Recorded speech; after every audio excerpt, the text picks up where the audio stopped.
আমরা এবার একটু বান্দরবান এবং খাগড়াছড়ির বন্যা পরিস্থিতির খবর জানবো। শুরুতে যাচ্ছি বান্দরবানে, সেখানে আছেন সহকর্মী মংখিং মার্মা। মংখিং, বান্দরবানে তো গতকাল থেকেই পানি কমতে শুরু করেছে। আজকে কি পরিস্থিতি? পানি কমার সাথে সাথে ক্ষয়ক্ষতির চিত্র কেমন দেখছেন? আমি যদি বলি, এখন বান্দরবানের যে নির্মাণ যেগুলো আছে সেগুলো থেকে পানি নামতে শুরু করেছে এবং পানি নামার কারণেই এখানে যে ক্ষয়ক্ষতির চিত্র সেটি আসলে ভয়াবহ দেখা দিয়েছে। বিভিন্ন জায়গায় ঘুরে দেখা গেছে বান্দরবানে সেই সকল যে সকল জায়গাগুলোতে আসলে মূলত পানিবন্দী ছিল মানুষজন, এই জায়গাগুলোতে মানুষ ঘরে ফিরতে শুরু করেছে। আমি যদি একটু দেখাই যে এইভাবেই মানুষজন ঘরে ফিরতে শুরু করছেন। এর পাশাপাশি যদি বলি যে যাদের ঘর আসলে পানির ডোবা ছিল তারা মূলত এই ইসলামপুর এলাকায় গতকালকে যেখানে আহ, গলা অব্দি পানি ছিল, তারা কিন্তু ঘরে আসছেন আশ্রয় কেন্দ্র থেকে করা থেকে শুরু করে সব ধরনের কাজগুলো তারা কিন্তু করছেন। আমি এখন যে জায়গায় দাঁড়িয়েছি এটি ইসলামপুর। এখানে মানুষ যারা আছেন তারা বলছেন যে এখানে যে সড়ক আছে সেই সড়কে মূলত তলিয়ে গিয়ে যে যে পরিমাণে বালি জমেছে এখানে সড়কে বন্যার, এটি সরাতেই তাদের অনেক কষ্টসাধ্য। বাকিগুলো যেগুলো আছে সেটি আসলে খুব বড় মুশকিল। এবং ঘর বাড়ি যেগুলো আছে সেগুলো তো পানির তলেই ছিল। আপনি দেখতে পাচ্ছেন যে এভাবেই আহ, যারা বন্যার্ত যারা আছেন তারা এখান থেকে মাটি সরানোর কাজগুলো করে যাচ্ছেন। আমি যদি বলি যে এখানে আহ, বসবাসরত মানুষরা বলছেন কি ব্যাপক যে ক্ষয়ক্ষতির চিত্র তো। যারা ক্ষতিগ্রস্ত হয়েছে বন্যায়, তারা আসলে পর্যাপ্ত ত্রাণ সহায়তা পাচ্ছে কিনা?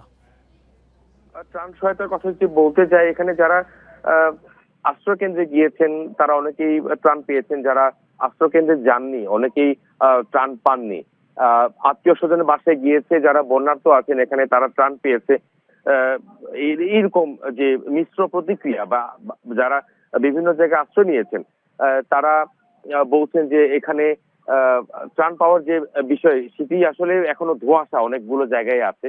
আহ, বিভিন্ন জনের বিভিন্ন মতামত এখানে আসলে আহ, আহ, আহ, এই বন্যার্ত যারা আছেন এর পরবর্তীতেই আসলে যে বিষয়গুলো আছে এগুলো কিন্তু ফুটে উঠছে। তো মূলত ত্রাণ নিয়ে যে অভিযোগ অনুযোগ যেগুলো আছে সেগুলো কিন্তু এখনো পর্যন্ত আছে এবং প্রশাসনের পক্ষ থেকে বলছে যে তারা যথেষ্ট পরিমাণ ত্রাণ সহায়তা প্রদান করেছেন এবং আজকেও বিভিন্ন সময় এখানকার যারা আছেন তাদের সাথে কথা বলছি যে তারা বলছে দুপুরে একটা খাবার দিয়েছেন এবং রাতেও যে খাবারের যে ব্যবস্থা তারা কিন্তু করবেন জেলা প্রশাসনের পক্ষ থেকে। এই জন্য বলছেন তারা যে এখানে যারা নতুন নতুন যারা আসছেন এখানে ঘরে আশ্রয় কেন্দ্র থেকে তারা তাদের এখনো পর্যন্ত চুলা জ্বলছে না বা তাদের তারা এখনো খাবারের যে বিষয় আছে সেই ত্রাণ পাচ্ছে খাবার না। রান্না করতে মংখিং, পারছেন আপনি না। আমাদের সাথে থাকুন। এবার একটু খাগড়াছড়ির খবর জানবো, সেখানে আছেন সহকর্মী সমীর মল্লিক। সমীর, খাগড়াছড়িতে কি চিত্র দেখছেন? আমরা বান্দরবানে শুনছিলাম যে সেখানে যারা বন্যা দুর্গত বা ক্ষতিগ্রস্ত তারা পর্যাপ্ত ত্রাণ পাচ্ছেন না। খাগড়াছড়ির কি পরিস্থিতি? দেখুন, আজকে মনে হয় প্রায় ৭ বিকেল পরে রোদের যে হাসি সেটি কিন্তু দেখা গেছে। আমরা যদিও রোদ উঠেছে কিন্তু এখানে বন্যা পরবর্তী যে দুর্ভোগ সেটি কিন্তু এখনো একেবারে ষোলো আনায় রয়ে গেছে। আমরা এখানে যে জায়গাটিতে রয়েছে এটি একেবারে খাগড়াছড়ির মহালছড়ি উপজেলার সাথে মুবাচরের যে সড়ক যোগাযোগ সেটি কিন্তু গত ৭ দিন ধরে বন্ধ, অর্থাৎ পাহাড়ি ঢলে এখানকার যে সড়ক সেটি কিন্তু তলিয়ে যাওয়ার কারণে এখানে প্রায় ৮৫০০ মানুষ তারা কিন্তু একেবারে যোগাযোগ বিচ্ছিন্ন রয়েছে।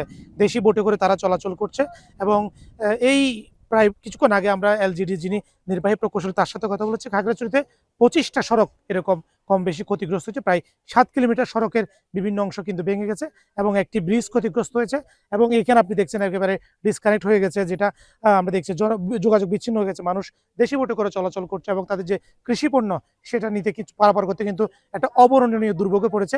আর আপনি যে ত্রাণের যে বিষয়টি জানতে চেয়েছেন, খাগড়াছড়িতে আমরা দেখেছি একেবারে শুরুর দিন থেকে কিন্তু এখানে সরকারিভাবে যে বরাদ্দ ছিল পরবর্তীতে পেয়েছে ৮০০ মেট্রিক টন, জেলা প্রশাসনে পেয়েছে ৪০০ মেট্রিক টন এবং পার্বত্য জেলা পরিষদ তারা ৪০০ মেট্রিক টন পেয়েছে।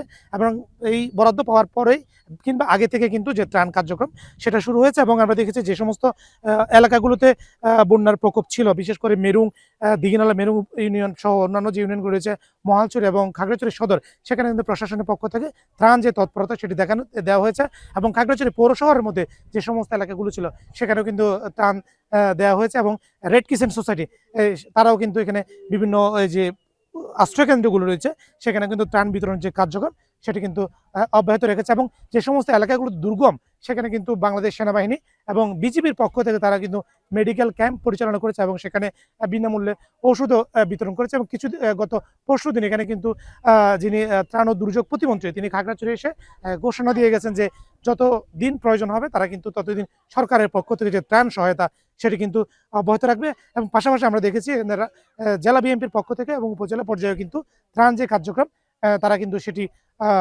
অব্যাহত রেখেছে। এবং এখন পর্যন্ত আমরা যে অবস্থা দেখছি ত্রাণের যে পরিস্থিতি, এবং আমরা জেলা প্রশাসনের সাথে কথা বলেছি, তারা বলছে ত্রাণ যে কার্যক্রম তারা যতদিন প্রয়োজন হয় ততদিন কিন্তু তারা সেটি তারা অব্যাহত রাখবে। তবে এখানে বন্যা পরবর্তী যে দুর্ভোগ সেটি কিন্তু বিশেষ করে কৃষি জমির প্রায় 1031 হেক্টর জমির ফসল একেবারে নষ্ট হয়ে গেছে। এখানে ফসল সহ জনজীবনে অনেক ক্ষয়ক্ষতি হয়েছে। মংখিং এবং সমীর, আপনাদের দুজনকে অনেক ধন্যবাদ আমাদের সাথে যুক্ত হওয়ার জন্য।